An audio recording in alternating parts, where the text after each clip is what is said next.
Assalamualaikum warahmatullahi wabarakatuh. Perkenalkan, nama saya Ahmad Robito Akmal, mahasiswa Universitas Islam Negeri Malang, Fakultas Sains dan Teknologi, dengan jurusan Teknik Informatika.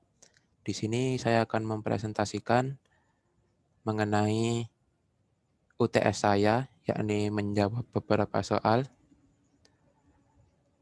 Soal yang pertama yaitu 1. Jelaskan alasan kita bisa mempercayai pernyataan jika saya terpilih dan Indonesia maju, maka Indonesia pasti maju.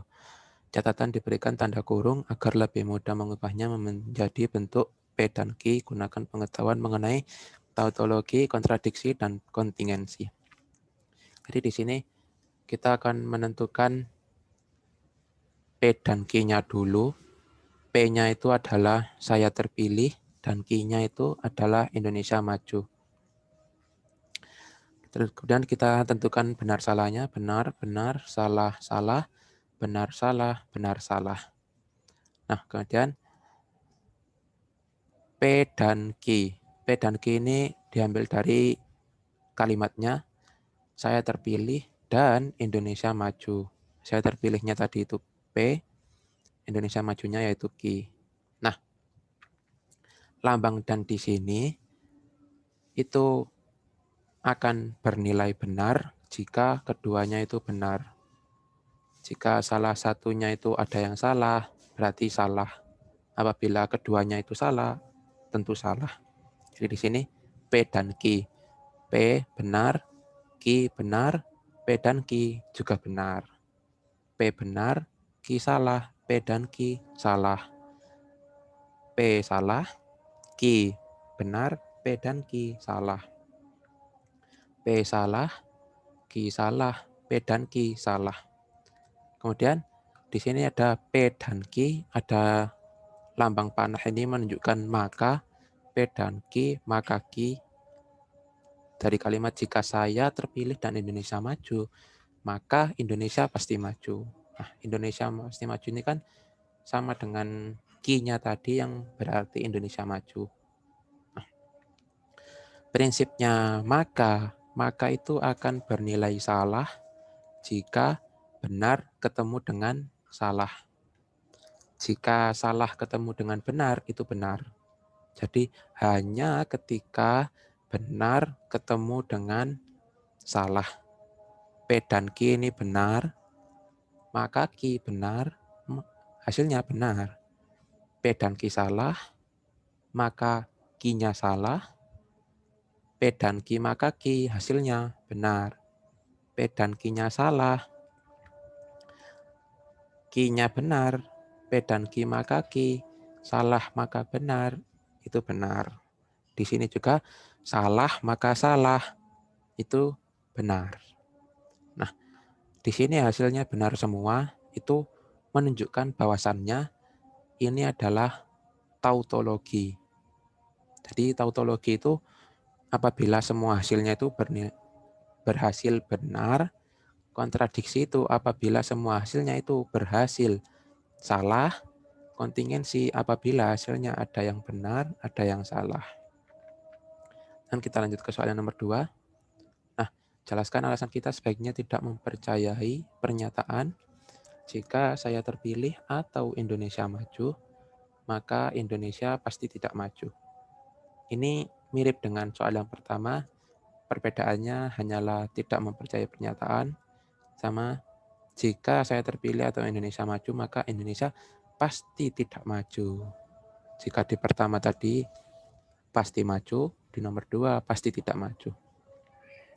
Di sini ada perbedaannya, yaitu ini sama, P-nya itu B benar, benar, salah, salah, Q-nya itu benar, salah, hanya saja ada negasi Q. Jadi di sini ketambahan negasi Q, di mana itu menunjukkan bahasanya di kalimat maka Indonesia pasti tidak maju. Tidak itu yang awalnya positif, ya Q biasa, itu menjadi negasi Q. Ini sebenarnya negasinya itu enggak ngawang gini ya, tanda seleretnya ini. Itu berdampingan sebenarnya. Cuman karena tidak bisa di PPT ini nggak bisa ya, harus ya mau nggak mau harus gitu. Nah, negasi itu menunjukkan yang awalnya itu benar menjadi salah, yang awalnya salah itu menjadi benar. Jadi membenarkan yang salah, menyalahkan yang benar. Nah, itu yang awalnya B benar menjadi salah dinegasi, S ini salah dinegasi menjadi benar. Nah, kemudian ada P atau Q. Nah, P atau Q ini prinsipnya tidak jauh dengan P dan Q. Kalau atau ini akan bernilai salah jika keduanya salah.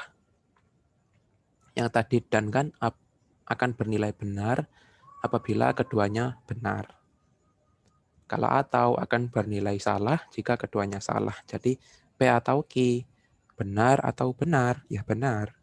Salah atau benar, ya benar. Benar atau salah, juga benar. Nah, salah atau salah, salah. Karena atau itu bernilai salah jika keduanya salah. Nah, kemudian P atau Q, maka negasi Q. Jadi P ini saya terpilih, Q-nya itu Indonesia Maju, P atau Q, maka Indonesia pasti tidak maju, negasi Q.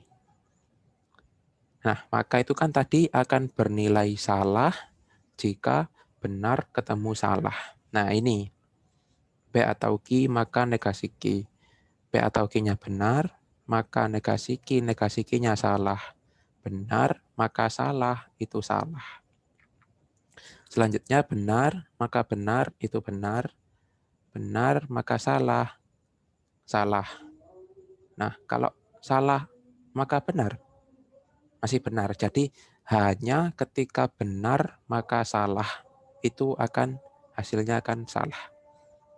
Nah, di sini itu pernyataan kontingensi, bukan tautologi. Tautologi itu kalau benar semua. Ini kontingensi karena ada yang benar, ada yang salah.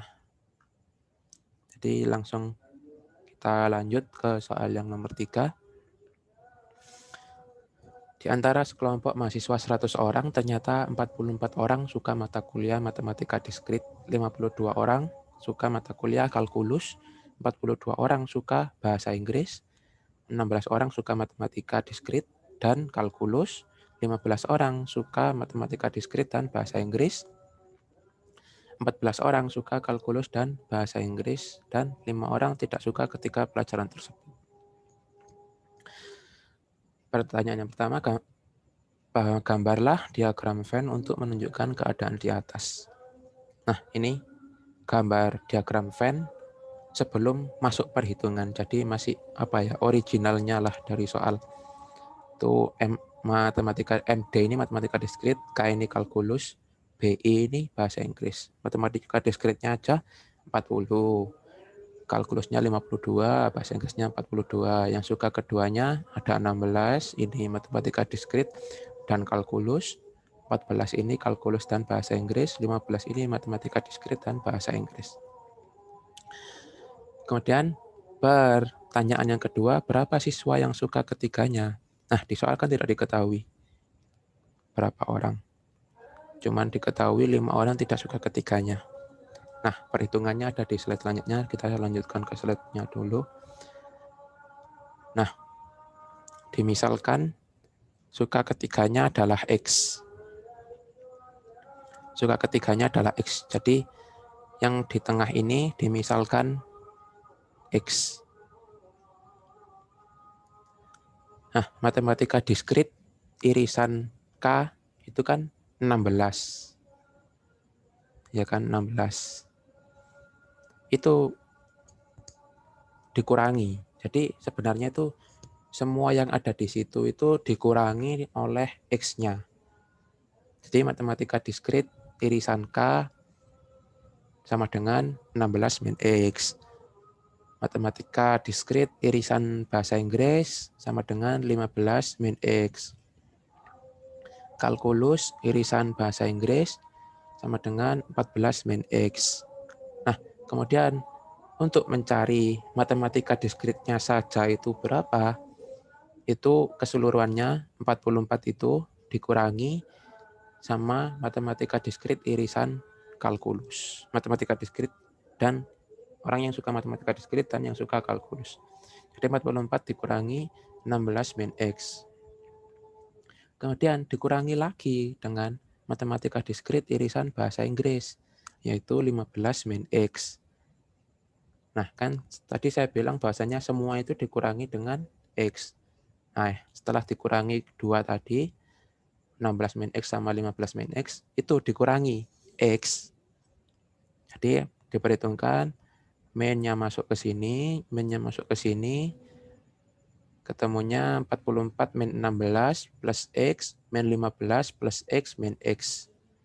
Jadi pindah ruas, bukan pindah ruas ya. Jadi nanti ketemunya itu 13 plus X. Ya kan benar jadi plus. Kan ini min kali min plus. Min kali min plus. Plusnya X ini dikurangi X jadi plus X. Jadi 13 min X. Kemudian mencari K-nya sendiri juga seperti itu.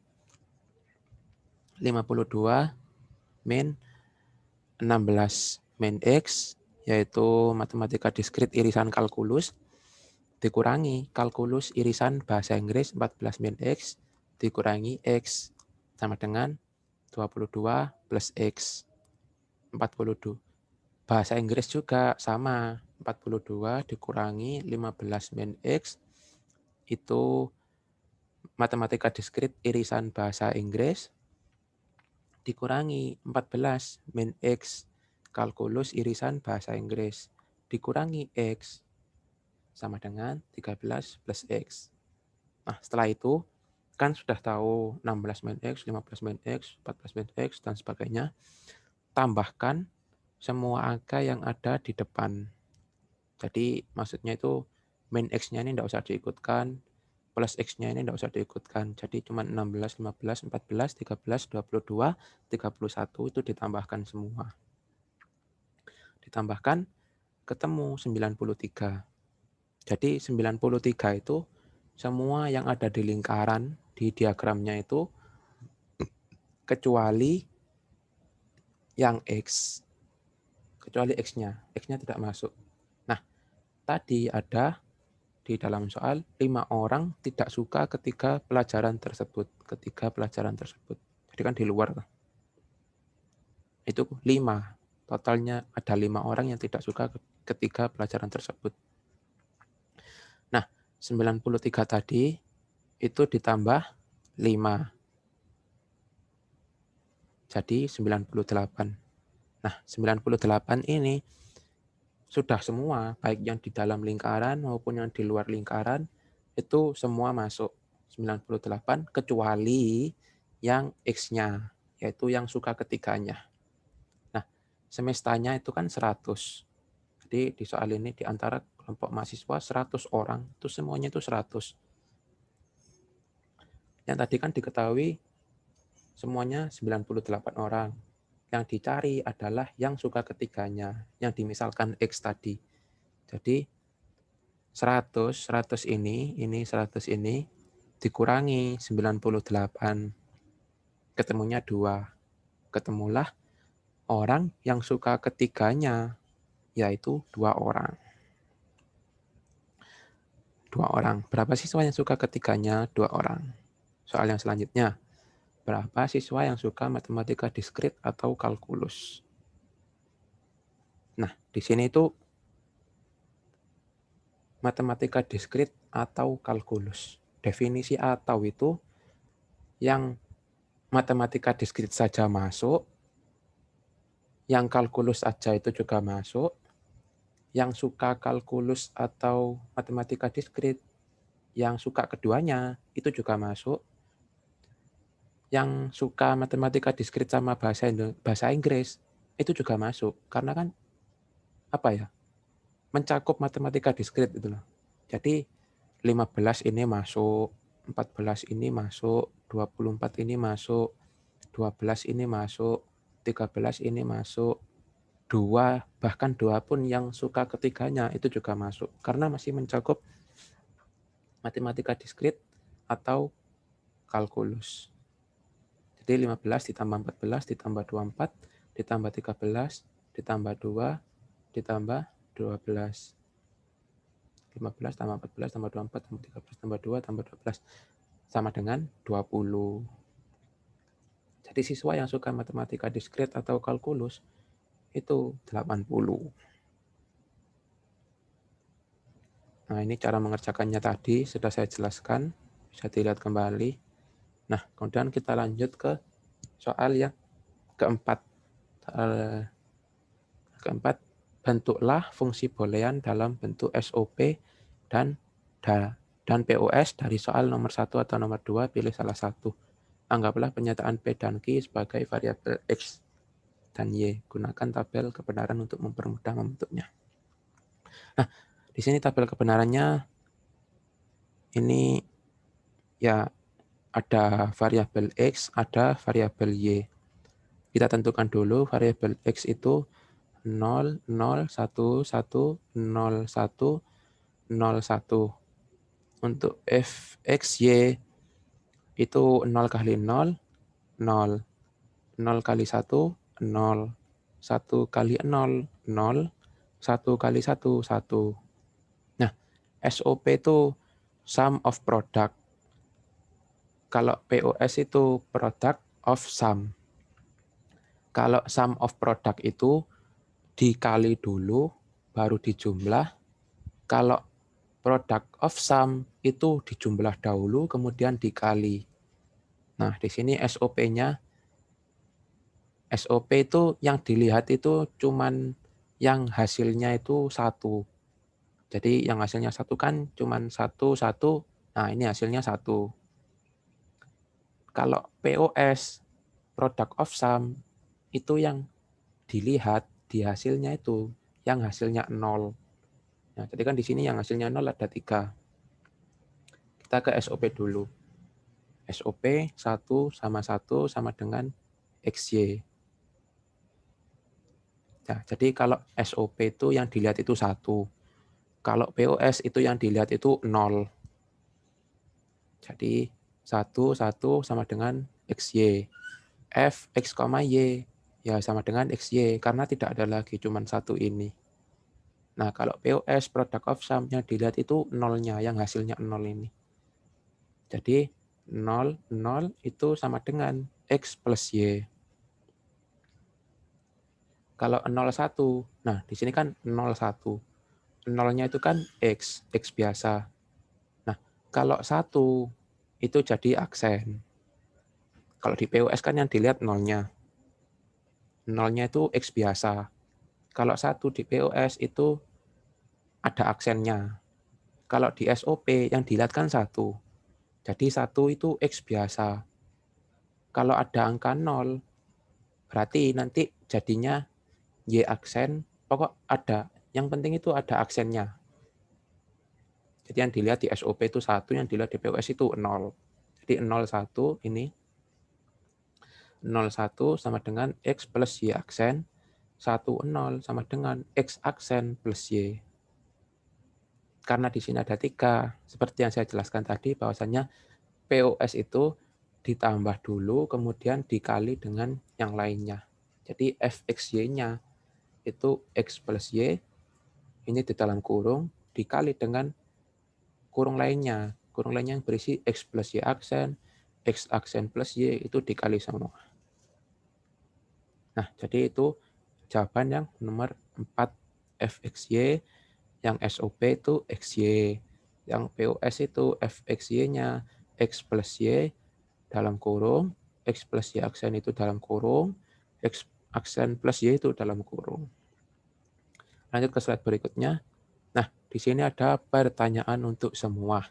Jelaskan pentingnya pemahaman materi dasar matematika diskrit dalam teknik informatika. Pertanyaan bantuan pada bagian apa materi dasar matematika diskrit berperan. Mungkin ini hanya penjelas saja. Jadi jawabannya itu pentingnya pemahaman materi diskrit materinya matematika diskrit dalam teknik informatika, yaitu ini, seperti yang saya tulis ini, sebagai landasan dalam mempelajari ilmu-ilmu komputer.